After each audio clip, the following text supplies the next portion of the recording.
Hello guys, welcome to ஆண்டோஸ் ஏடிஎல் ஈலாகர்.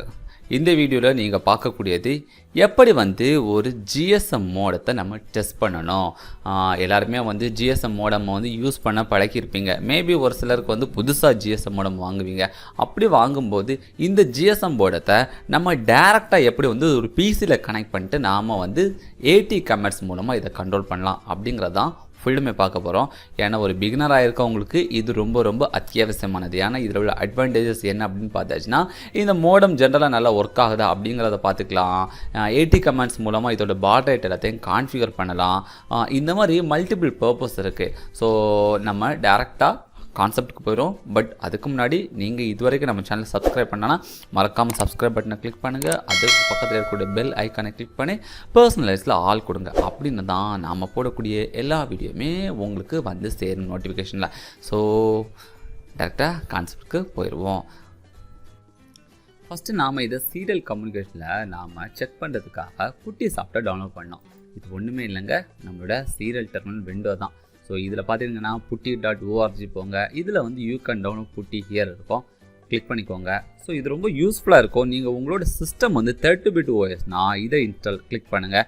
இல்லை 64-bit OSனா இதை கிளிக் பண்ணிக்கோங்க. என்னோடது 64, ஸோ அதனால் 64-bit x86. ஏன்னா இதோட ஃபைல் சைஸ் பாருங்கள், ரொம்ப ரொம்ப ரொம்ப சின்னது, ஒரு 2.9 MB தான். ஸோ இதை நம்ம டவுன்லோட் பண்ணியாச்சு. இனி நாம் அதை இன்ஸ்டால் பண்ண ஆரம்பிச்சிடுவோம். Okay, good. நெக்ஸ்ட் டோட்டலாக நீங்கள் இன்ஸ்டால் பண்ணிடுங்க. ஸோ இதை இன்ஸ்டால் பண்ணுறதுல நமக்கு என்ன அட்வான்டேஜ் அப்படின்னு பார்த்துச்சுன்னா, நம்மளால் ஈஸியாக சீரியல் விண்டோவை நம்ம யூட்டிலைஸ் பண்ணிக்க முடியும். அதாவது எப்படி நீங்கள் ஒரு ஆர்டினோ போர்டில் நீங்கள் சீரியல் கம்பெனி போர்ட்டை யூஸ் பண்ணுங்களோ அதே மாதிரி தான். ஃபார் எக்ஸாம்பிள், நான் ஏற்கனவே என்னோடய சிஸ்டமில் நான் என்னோடய USB to சீரியல் கன்வெர்ட்டர் வச்சுருக்கேன். ஸோ அது எந்த போர்ட் அப்படிங்கிறத பார்த்துக்கிறேன். ஸோ மேனேஜில் போய் ஸோ COM4 இருக்குது. ஓகே, ஸோ COM4 நான் வச்சுருக்கேன். இது நீங்கள் உங்கள் சிஸ்டமில் எதை யூஸ் பண்ணுறீங்களோ அந்த COM போர்ட் இருக்கும், அது மட்டும் நீங்கள் ஒன்று செக் பண்ணிக்கோங்க. இனி டேரெக்டாக நான் ஹார்ட்வேர்க்கு வரேன். இப்போ இதை நான் என்ன பண்ண போகிறேன் அப்படின்னா, டேரெக்டாக நான் என்னோடய சிஸ்டம் கூட கனெக்ட் பண்ண போகிறேன். ஸோ சிஸ்டமில் கனெக்ட் பண்ணுறதுக்கு முன்னாடி இதில் பார்த்தீங்கன்னா ஒரு 12 வோல்ட் கொடுக்க வேண்டியிருக்குது. ஸோ இதில் நான் என்ன பண்ண போகிறேன்னா, ஒரு 12 வோல்ட் 1 ஆம்ப் அடாப்டர் யூஸ் பண்ணி இதில் 12 வோல்ட் கொடுக்க போகிறேன். அட் த சேம் டைம் இதை டேரெக்டாக என்னோட USB to சீரியல் கன்வெர்ட்டர் இருக்குது. ஸோ சீரியல் கன்வெர்ட்டரில் நான் இதை கனெக்ட் பண்ண போகிறேன். ஜஸ்ட் இன்கேஸ் ஒருவேளை ஒரு சிலர்கிட்ட USB to சீரியல் கன்வெர்ட்டர் இருந்தனா கூட நீங்கள் இதில் TX RX பின் வழியாக கூட நீங்கள் யூஸ் பண்ணிக்கலாம். பட் என்கிட்ட டேரெக்டாக இது இருக்கனால நான் டேரெக்டாக செக் பண்ண போகிறேன். ஓகே, தென் இதில் பார்த்துட்டிங்கன்னா ஒரு நெட்வொர்க் எல்இடிலாம் இருக்குது. ஓகே, நம்ம டேரெக்டாக நான் ஹார்ட்வேரில் ரன் பண்ணிட்டு காட்டுறேன். அப்போ தான் உங்களுக்கு எல்இடி பார்க்க முடியும். ஓகே, அண்ட் ஃபைனலாக பார்த்துட்டிங்கன்னா இதில் பார்த்தீங்கன்னா இது நம்மளோட சிம் எடிக்டர் டூல் இருக்குது. அதாவது ஸ்லாட்டு, இந்த ஸ்லாட்டில் தான் நாம் சிம்மாக போட போகிறோம். பட் இப்போ வரக்கூடிய எல்லா செல்லுமே பார்த்திங்கன்னா மைக்ரோ சிம்மாக இருக்குது.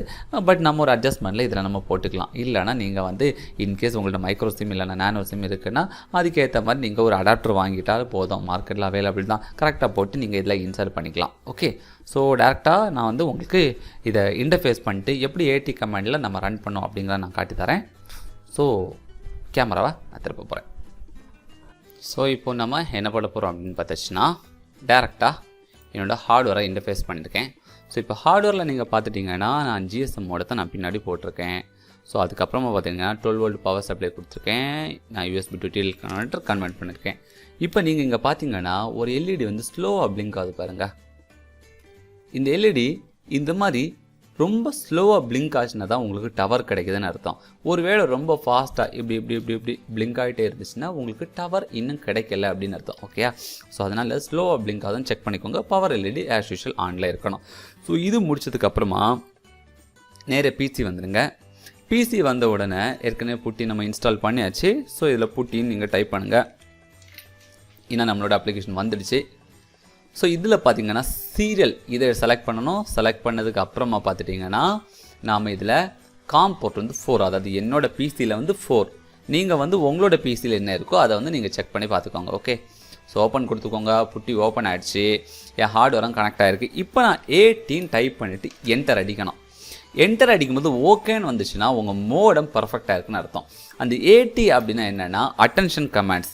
இதை பற்றி உங்களுக்கு ப்ரீஃபாக வேணும் அப்படின்னு பார்த்துச்சுன்னா நீங்கள் சும்மா 80 commands for GSM modem SIM 900 PDF போடுங்க.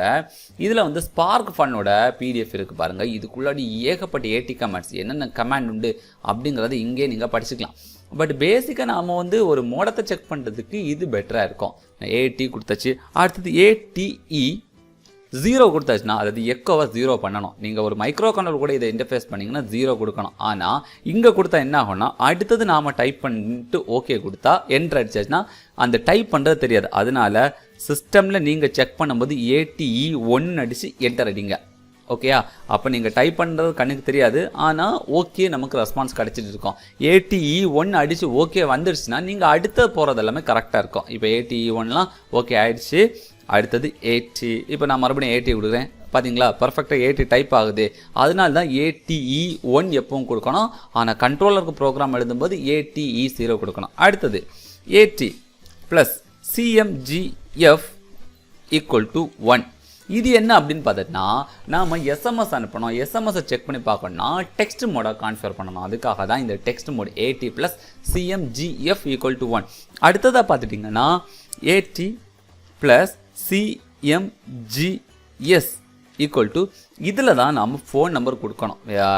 உங்களுக்கு யாரோட நம்பர் வேணுமோ அது கொடுத்துக்கணும். நான் இப்போ என்கிட்ட ஒரு மொபைல் நம்பர் இருக்குது, அது நான் கொடுக்க போகிறேன். ஸோ இந்த மாதிரி உங்கள் மொபைல் நம்பரை டபுள் கோட்ஸ்குள்ளே டைப் பண்ணிட்டு நீங்கள் ஒரு என்டர் அடித்தா போதும். ஆட்டோமேட்டிக்காகவே ஒரு கர்சர் வந்து நிற்கும். கர்சர் வந்த உடனே நீங்கள் ஏதாவது ஒரு மெசேஜ் ஹலோ வேர்ல்டு அடிச்சுட்டு கண்ட்ரோல் இசட் அடிக்கணும். நீங்கள் கண்ட்ரோல் இசட் அடிக்கும்போது நமக்கு இந்த மாதிரி ஓகேன்னு ரெஸ்பான்ஸ் வந்துச்சுன்னா நம்ம மொபைலுக்கு ஆட்டோமேட்டிக்காக மெசேஜ் போயிடும். இப்போ பார்த்துட்டிங்கன்னா மெசேஜ் வந்துருக்கு பார்த்துக்கோங்க. ஸோ பேட்டர்னை கொடுத்துட்டு நான் மெசேஜ் ஓப்பன் பண்ணுறேன். என்ன ஹலோ வேர்ல்டு வந்துச்சு பார்த்தீங்களா? இப்போ நான் இன்னொரு மெசேஜ் கூட நான் டைப் பண்ணுறேன் பார்த்துக்கோங்க. ஸோ இது இப்படி இருக்கட்டும். AT + CMGS = same. So error வந்துச்சு, ஏன்னா டபுள் கோட்ஸ் போட்டு முடிக்கல. அதனால AT + CMGS = டபுள் கோட்ஸ் போட்டு மறுபடியும் ஃபோன் நம்பர் டபுள் கோட்ஸ் போட்டு முடியுங்க. முடித்த உடனே உங்களுக்கு வந்து ஆட்டோமேட்டிக்காக வந்து கர்சர் வந்து நிற்கும். கர்சர் வந்துச்சுன்னா நீங்கள் டக்குன்னு வந்து மெசேஜை டைப் பண்ணுங்கள். What is going on. Control அடிச்சு இசட் அடிங்க. ஆட்டோமேட்டிக்காக நமக்கு ஓகே வரணும். அப்படி ஓகே வந்துச்சுன்னா மறுபடியும் மெசேஜ் போயிடும். இப்போ நீங்கள் மெசேஜ் வந்து வரம் பார்த்துக்கோங்க, வந்துடுச்சு பார்த்தீங்களா? What is going on.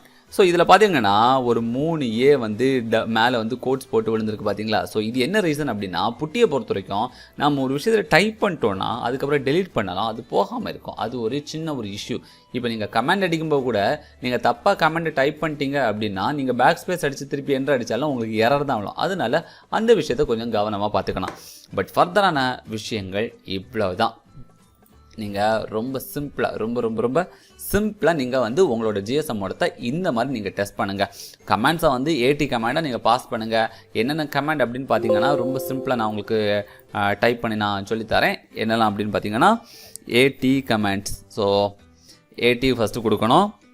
அதுக்கு அடுத்ததாக ATE 1 டெஸ்ட் பண்ணுறதுக்காக மட்டும்தான். ஃபர்தராக வந்து ATE 0. அடுத்தது AT + CMGF = 1. அடுத்தது AT + CMGS = double quotes phone number double quotes போட்டு முடிக்கிறீங்க, என்டர் அடிக்கிறீங்க, டெக்ஸ்ட் வரும். CNTL control CTRL + Z. So இது முடிச்சிட்டிங்க அப்படின்னா ஆட்டோமேட்டிக்காக உங்களுக்கு ஒரு SMS போயிடும். இதே மாதிரி நீங்கள் வந்து ஒரு ஆளுக்கு நீங்கள் ஒரு இது பண்ணணும், கால் பண்ணணும்னா அதுக்கு பார்த்தீங்கன்னா கமாண்டு ATD / நம்பர்.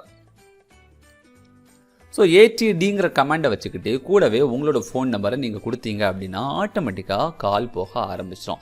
இந்த மாதிரி நீங்கள் டிஃப்ரெண்ட்டான கமாண்ட்ஸை எடுத்து ஸ்டடி பண்ணிங்களா உங்களால் ஜிபிஆர்எஸ் இது எல்லாமே நம்மளால் ஒர்க் பண்ணி பார்க்க முடியும். ஓகே, ஐ ஹோப் உங்களுக்கு எப்படி ஒரு GSM மோடத்தை பேசிக்காக ஒரு சீரியல் விண்டோ வச்சு டெஸ்ட் பண்ணலாம் அப்படிங்கிறது இதில் புரிஞ்சுருக்கும்னு நினைக்கிறேன். ஸோ நெக்ஸ்ட் வீடியோவில் எல்லாம் பார்த்துட்டிங்கன்னா இதை வச்சுட்டு சில ப்ராஜெக்ட்ஸ்லாம் நம்ம ஒர்க் அவுட் பண்ணி பார்க்க போகிறோம். Okay, so until then stay tuned, bye see you.